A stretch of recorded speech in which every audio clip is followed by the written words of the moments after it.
Hello everybody and welcome to another one of my weekly uploads. And of course it is Sunday again, so we will be bringing something a little bit different today. Couple things before we get going. If you do hear the thundering of assorted musical notes, that is just my father-in-law jamming out. I live above a garage, and that garage is his stage. So he's jamming out. Might hear some rumblings, but we'll go from there. Otherwise, I do know that I have gotten some requests by a lot of people that are Hoover fans, and we will look at a lot of Hoovers. But as a collector of many things in the vacuum world, I do specialize in pretty much everything. So we will be looking at something we have not looked at before on the channel. So I do hope you enjoy it.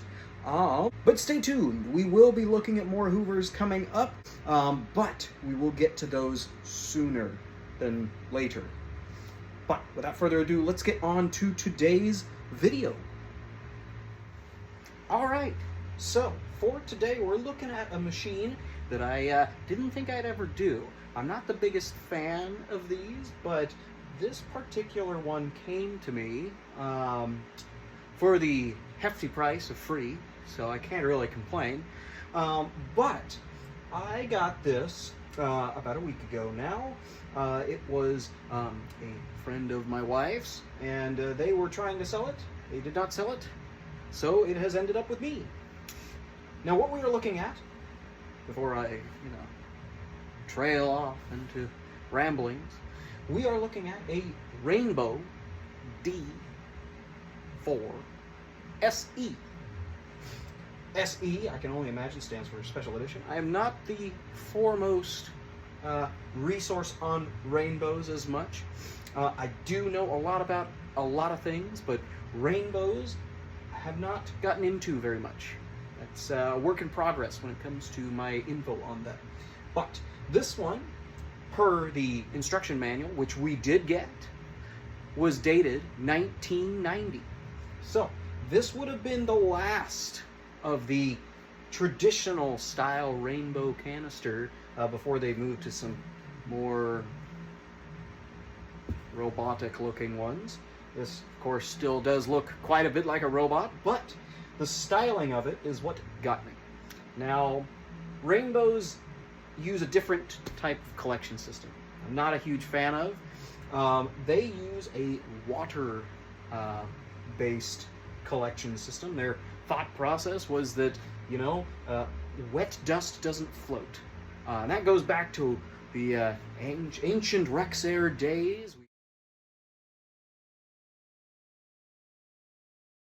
We have seen some of those throughout history that have been very famous, and they did tend to use them in a lot of different settings, even including commercial and hospitals and stuff like that. Really cool idea, I will say that. Now, what I have found with these is sometimes, wet dust does not float. That's true, but it will float on top of water. Think about kind of like you threw dirt across like a lake or something. You're still going to see a cloud of dust above it.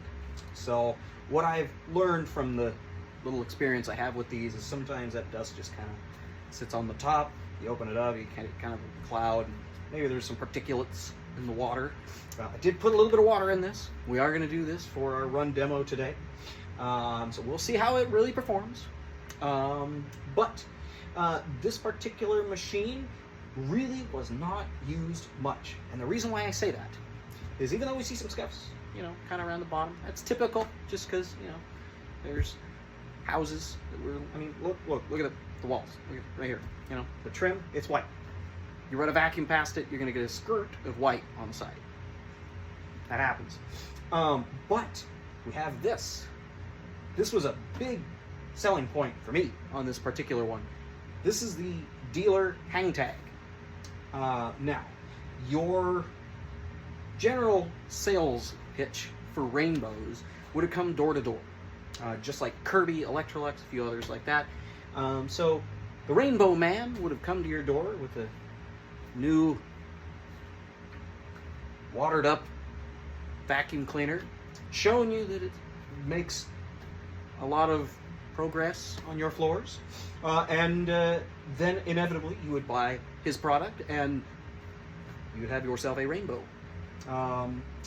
Now, these particular machines came out of the kind of the mid to late 80s to the 90s, which I don't know about y'all, but this is so telling of the time. And I'll tell you, it reminds me of something. And you know, you can disagree with me if you want, but Mike Tyson, he had a mansion that was made in the 80s.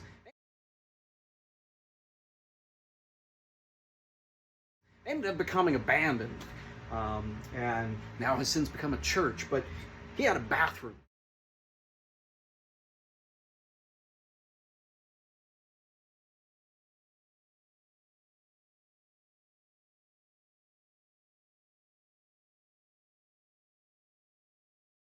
In there, and I watch a lot of abandoned videos. He had a bathroom that was all done in black and gold. Like, I don't know, there's nothing else that I could see in that bathroom other than just that typical, you know, color combo, black and gold, you know. Now that's not to be confused with the Shelby Hertz GT350, you know, rent-to-racer program. That was black and gold too, but this, you know, in the 90s, 80s time frame, black and gold was, you know, big, very popular combo, especially with the marbling, and so that's what it kind of reminds me of. I don't know, it just kind of spoke to me. It just screams late 80s, early 90s, and I'll even show just the back of the machine right here. The hose there. This would be our, you know, suction relief. So this plug, just look at that. Look at that. It's gold, and it's got a sun, you know. It's just, you know, I can't help but like the colors. You know, this wood fake, you know, mahogany. You know, it looks interesting. I like it. It's a cool machine. I do have another rainbow in my collection, and we'll get to. That one's a D2, and that one's going to be a special video too. So keep an eye out for that one. But I just thought this was a cool machine. I mean, it didn't see a lot of use. It does have the scuffs on it, and looks like one of the cord hooks did break at one point. Maybe that's why they didn't use it very much. But otherwise, it has all of its attachments. It even has the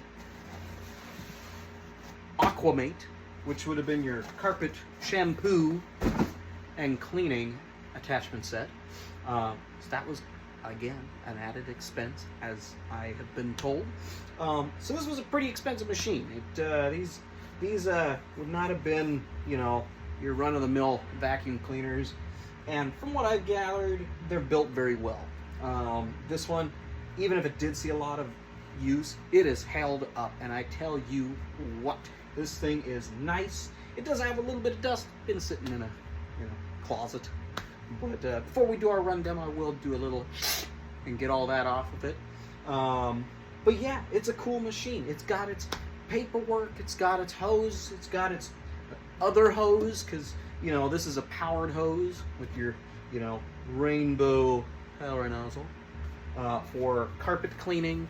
And then it has a non-powered hose for doing, you know, hard floor surfaces above the, you know, ceiling fan, window sills, you know, all that kind of stuff. So it's a really cool machine. Whether that's SE Special Edition or not, it's a cool machine. The D series did continue for quite some time, starting with the Model D back in the 50s. So it does have a lot of cool history that goes back to it. And I'll just show a quick picture of the progression of the D series into what we see today for rainbows right here.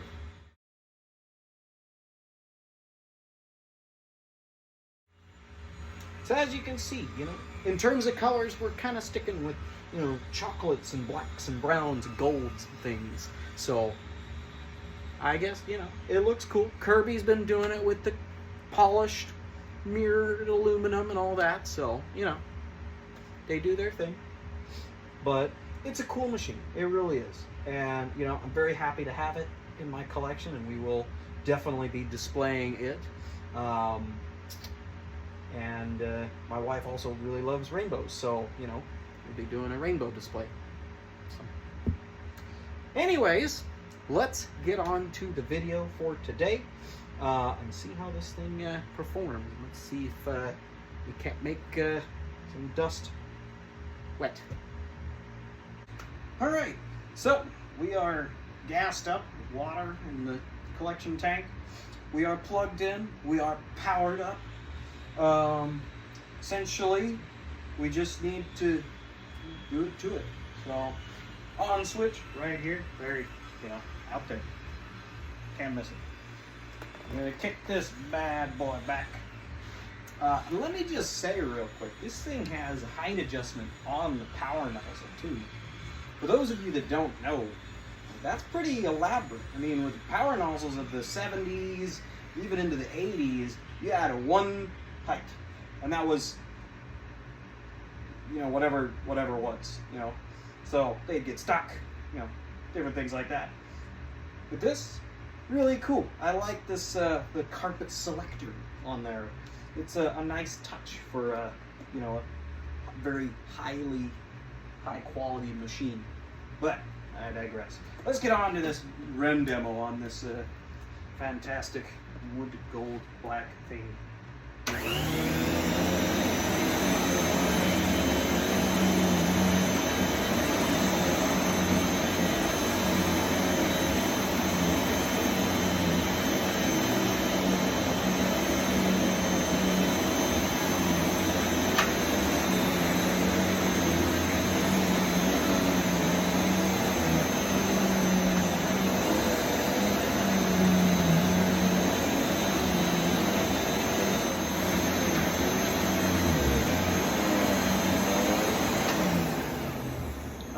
Well, it seemed to do well. Grooms the carpet fairly nicely.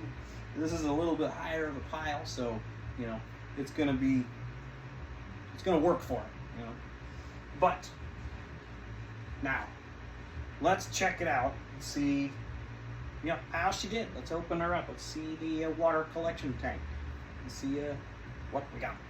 All right, so I'm gonna pop this off. It is unplugged, by the way, for any of you that were worried about electroshock.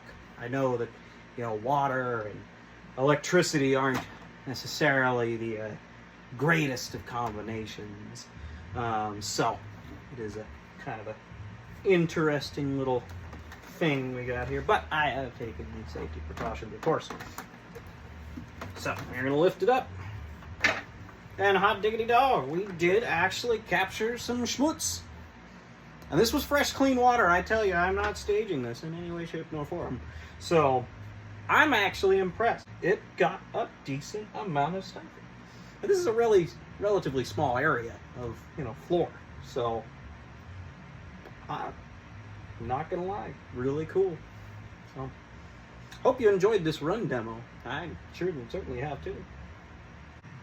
Well, everybody, I am impressed. I will say, to the rainbow lovers out there, I have seen the light. They're a really cool machine. I'm not gonna lie. I was very impressed with the cleaning, with how much it picked up, with how much we trapped in such a small area of a room. To the people that, you know, I got this from, big thank you. I am super happy with it. It is definitely gonna go on display in my future museum. I hope you guys all liked this video today. For you rainbow fans out there, hope you enjoyed it. So I hope I provided you guys with some cool little info about the Rainbow D4 SE. This was a very fun video to make, so thank you all for watching, and of course I will see you next Sunday. Same place, same day, maybe not same time. Things happen, you know. So we will catch you in the next one. You guys have a great week.